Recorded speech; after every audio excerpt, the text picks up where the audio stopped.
Alors, exercice 4342. On demande d'effectuer les calculs suivants.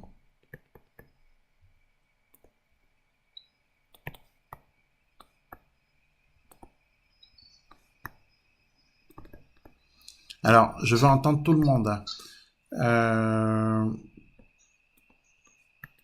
Moins 3 plus moins 8, c'est égal à quoi? Ça fait 5. Non. Raphaël. Laetitia. Moins 11. Moins 3 plus moins 8, moins 11. Vous avez moins 3 et moins 3 fois. Puis 8 fois. Ça en fait combien de moins? Ça en fait 11. Donc moins 11. N'est-ce pas? Ouais.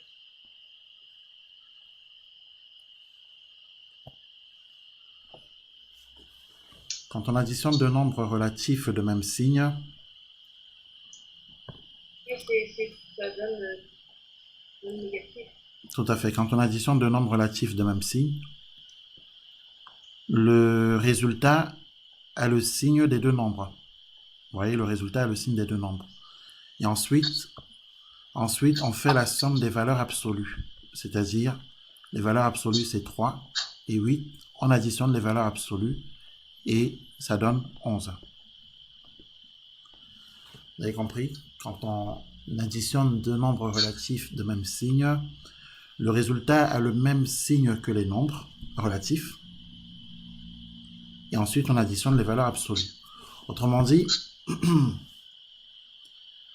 si je fais plus 3 plus 8, si je fais plus 3 plus 8, je suis en train d'additionner deux nombres relatifs de même signe. Et comme on l'a dit tout à l'heure, le résultat a le signe des nombres. Ensuite, il suffira d'additionner les valeurs absolues. Les valeurs absolues, ce sont les nombres sans les signes. Donc, il suffira après de faire 3 plus 8 et de l'afficher ici, dans le résultat, plus 11. Est-ce que vous avez compris?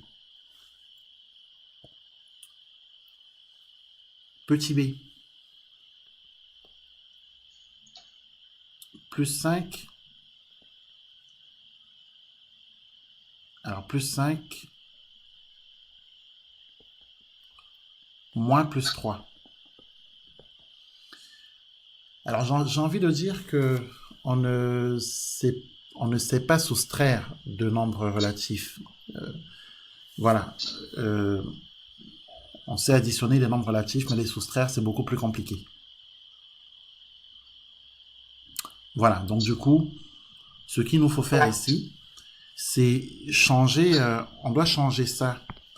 On doit changer le moins suivi du plus en plus suivi de moins. Parce que, en vérité, un moins suivi d'un plus, c'est l'équivalent d'un plus suivi d'un moins. Vous savez très bien que le produit d'un nombre négatif par un nombre positif est un nombre négatif. De même, le produit d'un nombre positif par un nombre négatif est aussi un nombre négatif. Donc, le fait de multiplier un moins par un plus, c'est la même chose. C'est l'équivalent de multiplier le plus par le moins. Donc, un moins suivi d'un plus, c'est l'équivalent d'un plus suivi d'un moins. Par conséquent, plus 5 moins plus 3, c'est l'équivalent de plus 5 plus moins 3. C'est l'équivalent de plus 5 plus moins 3. Et la règle est la suivante. Quand on additionne deux nombres relatifs de signes contraires, car ici, les signes sont bien sûr contraires, on a plus 5 d'un côté, moins 3 de l'autre. D'accord? Le résultat a le signe du nombre qui a la plus grande valeur absolue. La plus grande valeur absolue, c'est 5. La plus petite valeur absolue, c'est 3. Je rappelle qu'une valeur absolue, c'est une distance à 0. La plus grande valeur absolue, c'est la plus grande distance à 0. La plus petite valeur absolue, c'est la plus petite distance à 0. Bref, dans tous les cas, le signe du résultat est le même que celui du nombre relatif qui a la plus grande valeur absolue. Et le nombre relatif qui a la plus grande valeur absolue, c'est bien entendu plus 5. C'est pas moins 3. Plus 5, sa valeur absolue, c'est 5. Moins 3, sa valeur absolue, c'est 3. Donc la plus grande valeur absolue, c'est 5. Donc le signe du résultat est celui du nombre qui a la plus grande valeur absolue, donc ça sera plus. Et ensuite, la règle veut que on soustrait les valeurs absolues. Du moins, on soustrait la plus petite valeur absolue de la plus grande. Autrement dit, on fait 5 moins 3. Et donc, ça fait 2. Résultat, plus 2. Telle est la règle. D'ailleurs, si l'on devait additionner moins 5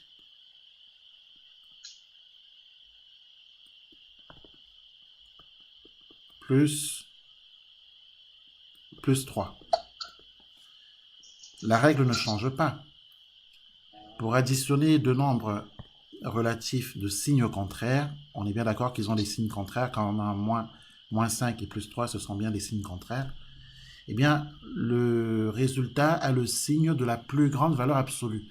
La plus grande valeur absolue, c'est 5. Je rappelle qu'une valeur absolue, c'est un nombre positif. Donc, de moins 5, la valeur absolue de moins 5, c'est 5. La valeur absolue de plus 3, c'est 3. La plus grande valeur absolue, c'est donc 5.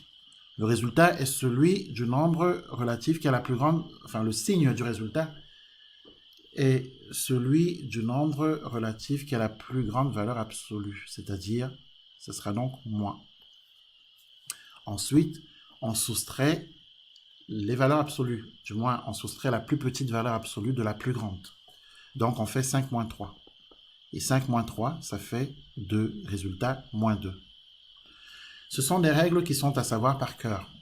C'est la règle d'addition de nombres relatifs. Vous pourrez revoir ça dans la vidéo que j'enregistre en ce moment même. Donc, on continue. Petit c.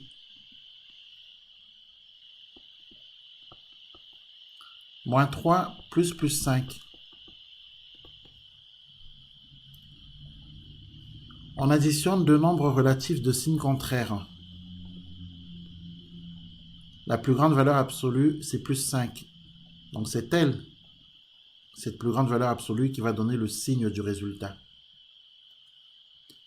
Ensuite, vous le savez, on soustrait les valeurs absolues, la plus grande de la plus petite. Et comme 5 moins 3 est égal à 2, par résultat, plus 2. C'est aussi simple que ça. Petit d.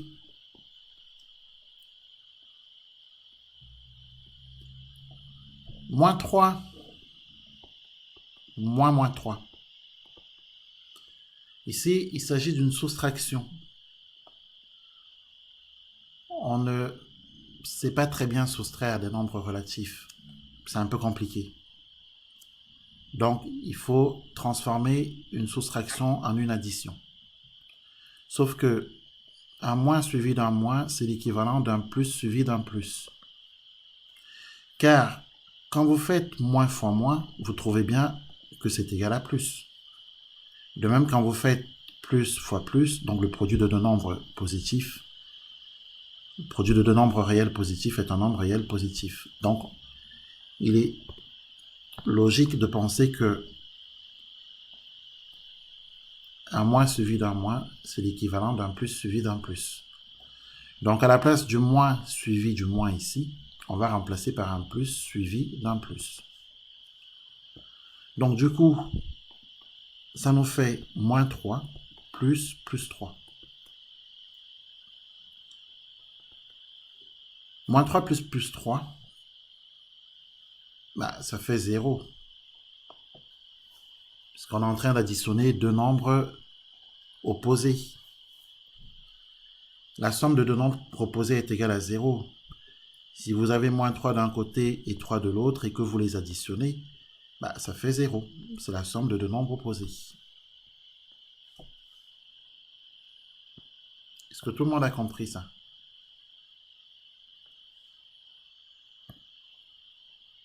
Est-ce que tout le monde a compris? Ouais. Oui. Très bien. On continue. Petit e, moins 7, moins plus 13. C'est pareil. On a le même problème. Soustraire, ça nous pose un problème. Donc, il faut changer ça. Et pour changer ça, je pense que vous avez bien compris, un moins suivi d'un plus sera changé par un plus suivi d'un moins. C'est-à-dire par son équivalent.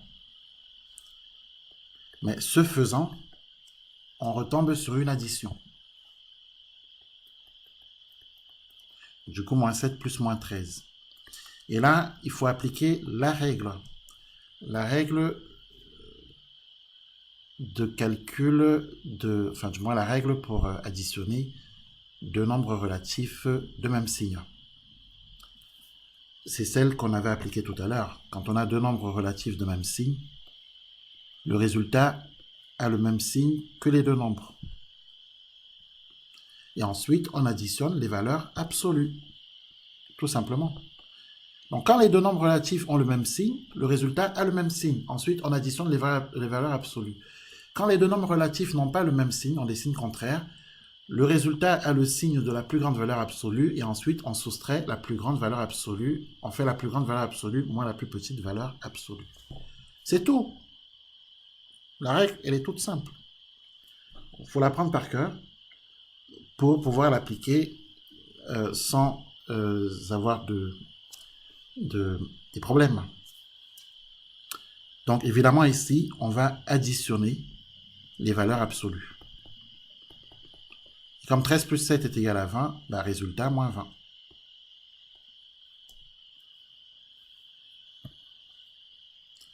Petit f,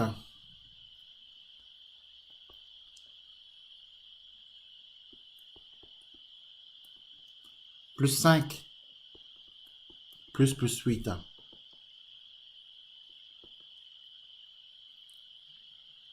Eh bien,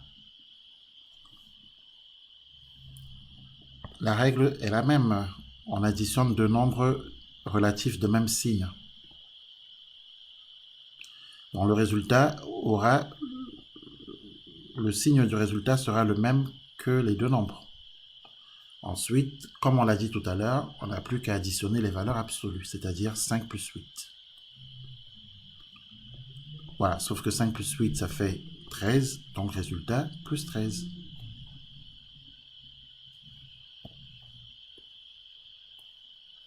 Voilà pour cet exercice. Est-ce qu'il y a des questions?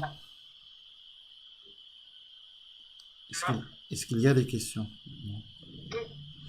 C'est un exercice très important, très très important, parce qu'il nous permet de savoir additionner les nombres relatifs. Et ma foi, combien d'élèves ont des problèmes dans ce genre d'addition, dans ce type de calcul? C'est des calculs qui posent énormément de problèmes. Même en troisième, on a encore des problèmes pour réaliser ce genre de calcul. Même en seconde, j'en vois encore. Même en première, ça arrive. Alors ma foi, quand la vidéo sera en ligne, prenez la peine de retravailler sur cet exercice pour bien comprendre les règles que j'ai expliquées, les noter, les enregistrer pour que ce soit définitivement acquis. Les nombres relatifs, l'addition de nombres relatifs, on en a besoin quasiment sur beaucoup de chapitres. Alors, ne pas savoir additionner des nombres relatifs, c'est un problème, ça, pour travailler sur les mathématiques du collège. C'est un vrai problème. Donc, il faut absolument que cette partie-là soit acquise. C'est un exercice très important qu'on vient de faire. Exercice suivant.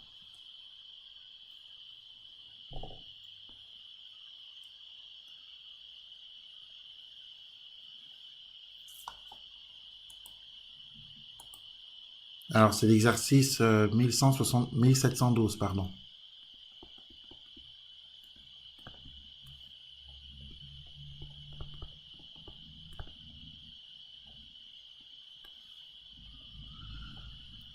Il est demandé dans cet exercice, pour chaque expression, on nous dit que quatre formes simplifiées, pardon, sont proposées, mais une seule est exacte. Recopier la forme simplifiée correcte et effectuer le calcul de l'expression. Bon, écoutez, on nous propose petit 1 plus 2, moins plus 8, moins 4, plus moins 3. Bon, que les choses soient claires. Hein. Que les choses soient claires. Pour traiter cet exercice, il n'y a qu'une chose à savoir. Il faut savoir que plus 2, c'est la même chose que 2. Que un moins suivi d'un plus, c'est l'équivalent d'un moins. Car pensez au produit d'un nombre réel négatif par un nombre réel positif. C'est un nombre réel négatif. Un plus suivi d'un plus, c'est l'équivalent d'un plus. Un plus suivi d'un moins, c'est l'équivalent d'un moins. Et enfin, un moins suivi d'un moins, c'est l'équivalent d'un plus. Voilà, c'est tout ce qu'il faut savoir pour réussir cet exercice.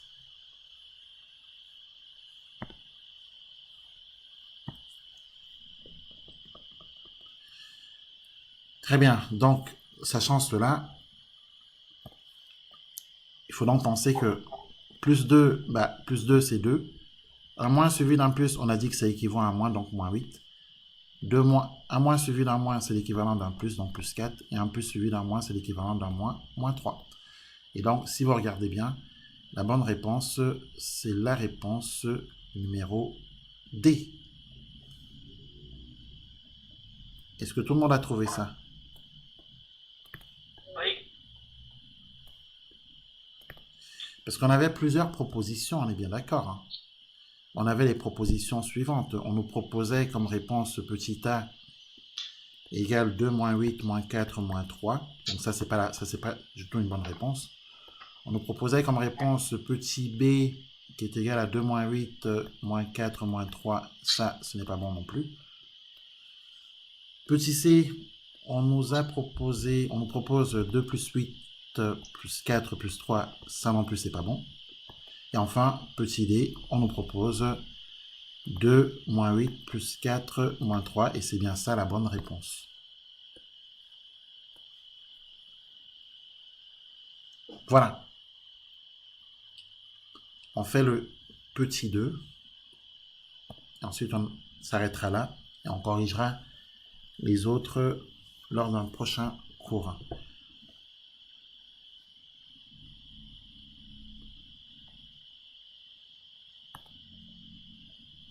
Alors, on nous propose moins 7, moins 3, plus 5, moins plus 4. Et on nous demande de choisir parmi les 4 propositions la bonne réponse. Alors, première proposition, on nous dit que l'expression qui nous est proposée est équivalente à 7 plus 3 plus 5 moins 4. Elle est équivalente à moins 7 moins 3 plus 5 moins 4, ou alors qu'elle est équivalente à moins 7 moins 3 plus 5 moins 4, ou alors à moins 7 plus 3 plus 5 moins 4. On demande donc de choisir la bonne réponse. Alors évidemment, moins 7, ça reste moins 7, hein, ça on est bien d'accord. Ensuite, un moins suivi d'un moins, c'est l'équivalent d'un plus. Un plus suivi d'un plus, c'est l'équivalent d'un plus. Et un moins suivi d'un plus, c'est l'équivalent d'un moins. Donc, la bonne réponse, ça va donc être la réponse D. Est-ce que tout le monde a trouvé ça? Non,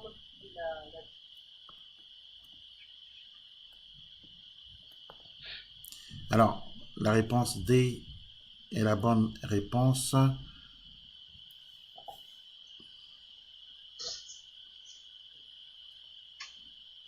Et c'est la seule bonne réponse d'ailleurs. Est-ce qu'il y a d'autres questions? Est-ce qu'il y a des questions? Non, pas de questions. Très bien. Bon, ben, on s'arrête là. On reprend lors d'un prochain cours.